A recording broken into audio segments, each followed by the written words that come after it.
مدير دار أيتام.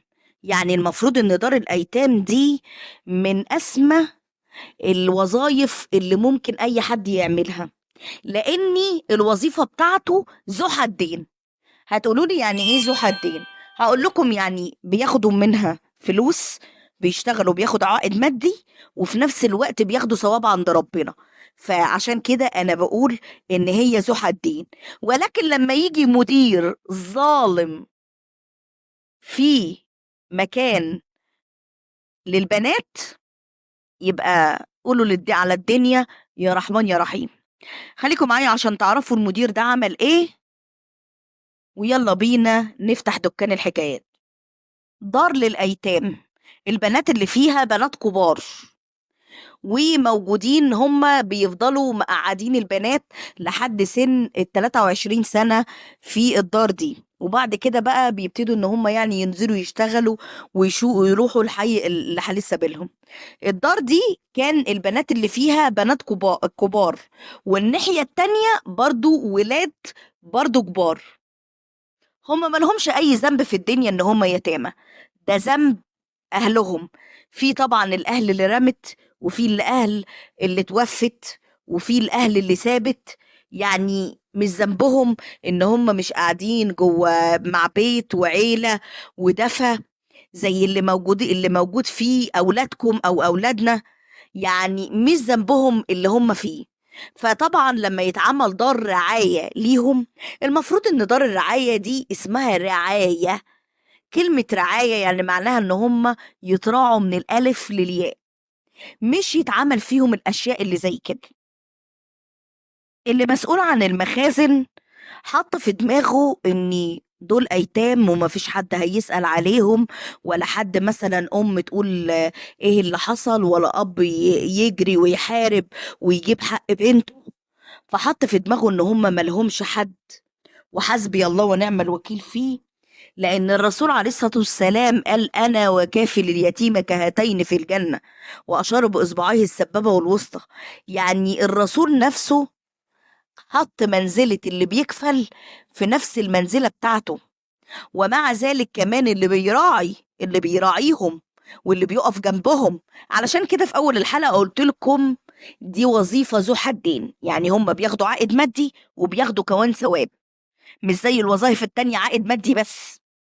فاستغل ان البنت دي حلوة وجميلة ومحدش هيقوله انت بتعمل ايه، وعمل معاها الغلط.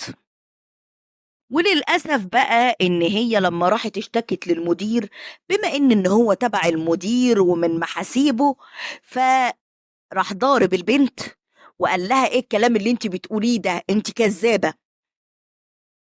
لا، اللي اكتر من كده كمان ان هو بدأ ان هو يقول لها اكيد كمان انت اللي اغرتيه، واكيد كان بموافقتك، بس هو تلاقيه كان مثلا وعدك بفلوس ولا وعدك بحاجة وانتي ما خدتيش فجاية تشتكي. يعني ايه اللي انت بتقوله ده؟ ايه اللي انت بتقوله للبنت ده؟ دي واحدة تحت رعايتك. ده انت لو يعني لو مش خاف من ربنا يا اخي، خاف من ربنا. طبعا البنت الموضوع بتاعها انتشر جوه الدار، والدار طبعا مليانة بنات ومليانة صبيان. فقال لهم جابهم كده في اجتماع، ده جبروت بقى. جابهم في اجتماع وابتدى ان هو يقول لهم لو اي حد فيكم اتكلم ولا قال اي حاجة مش هيحصل له كويس. طبعا دول غلابة، يخافوا ان هم يتمنعوا من الاكل، يخافوا يتمنعوا من الشرب، يخافوا من اي حاجة، يخافوا من الهواء الطاير. فطبعا ابتدوا يسكتوا. ده غير ان طبعا الناس اللي بتدي لله ناس كتيرة جدا، ده غير المطاعم، في مطاعم معينة مطلعة المنسوب بتاعها اللي هي بتطلعه خير لله، بتطلعه في الاماكن اللي زي دي. بيقولوا مثلا وجبة سخنة ياكلوها الاولاد، يعني هو ما فيش حد مثلا يطبطب ولا يحن ولا يديهم مثلا حاجة. فبيعملوا الاولاد كانوا بيشوفوا مجرد عربيات منزلة حاجات فقط لا غير، ولكن يدوقوها، يشوفوا بس العربيات وهي منزله.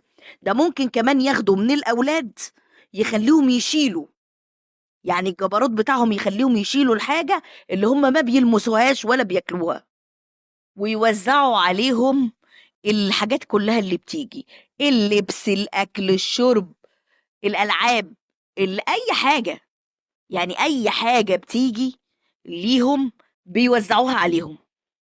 ده غير اللي أكتر من كده كان الصبيان اللي موجودين بيوديهم يشغلهم في المصانع ويقبض هو المرتبات، والولاد ما ياخدوش أي حاجة. انتوا مش لاقيين مكان ان انتوا تقعدوا فيه وتناموا فيه، احمدوا ربنا. ده اللي كان بيقوله لهم. ولكن يشاء القدر ان ربنا يرسل موظفة جديدة في الدار. فالموظفة دي طبعا ما تعرفش حاجة عن اللي بيحصل في الدار ولا الأحداث اللي بتحصل، فشافت الدنيا حواليها. هي كانت بقى معتقدة إن هي جاية دار أيتام، النوم بميعاد والأم بميعاد، ويقدموا للأولاد وجبات سخنة. فلقت إن الأمر ده اللي بيحصل، إن كل الحاجات اللي بتيجي كلها بيوزعوها على نفسهم. البنات والأولاد ما بياكلوش حاجة وما بيعملوش حاجة. طبعا هم لما شافوا حنية من الست دي، ابتدوا ان هم يتكلموا معاها عن اللي حصل للبنت من الراجل بتاع المخازن، وان المدير عمل كذا وقال كذا واجتمع بيهم. كل اللي انا قلته لكم، الست بقى ما كدبتش خبر. هي اصلا يعني ربنا رزقهم، لان خلاص الظلم ليه نهايه، فربنا رزقهم بواحده عندها ضمير. طبعا اول ما سابت المكان وطلعت، راحت متصله بالشرطه وقالت لهم كل حاجه. تاني يوم الصبح على طول الشرطة بتطلع هي ولجنة من الشؤون الاجتماعية عشان يحققوا في الموضوع. وفعلا لما حققوا في الموضوع لقوا الموضوع حقيقي، لأن هم لما طمنوا الأولاد إن هم لو حكوا مفيش حد هيعمل لهم حاجة، راح الأولاد حكوا على كل اللي بيحصل. والموضوع سمع لدرجة إن محافظ الدقهلية نفسه هو اللي اتدخل في الموضوع وأقال الناس. وطبعا الراجل دوت اتقبض عليه، والمدير كمان اتقبض عليه، وأي حد اشترك في ان هو ياخد وجبات العيال أو ياخد لبسهم أو ياخد كلام، كل الناس دي اتحكمت. وغير كل الناس اللي موجودين في الدار ما عدا اللي هي السيدة اللي بلغت اللي كان عندها ضمير. هي دي استمرت، وكمان مسكها منصب في الدار، بما ان هي يعني ضميرها موجود، وان هي ما قبلتش ان هي تاكل معاهم من المال الحرام ده. فطبعا غير كل الاستاف اللي موجود عشان طبعا يعامل البنات دي ويعامل الاولاد باحسن حاجة ممكنة. لما نزلت لجنة بعدها علشان تسأل الأولاد، الأولاد كانوا يعني بيقولوا إن الفترة اللي هو كانوا موجودين فيها الناس المنافقين دول، الفترة دي كانت مش عايشين على الدنيا.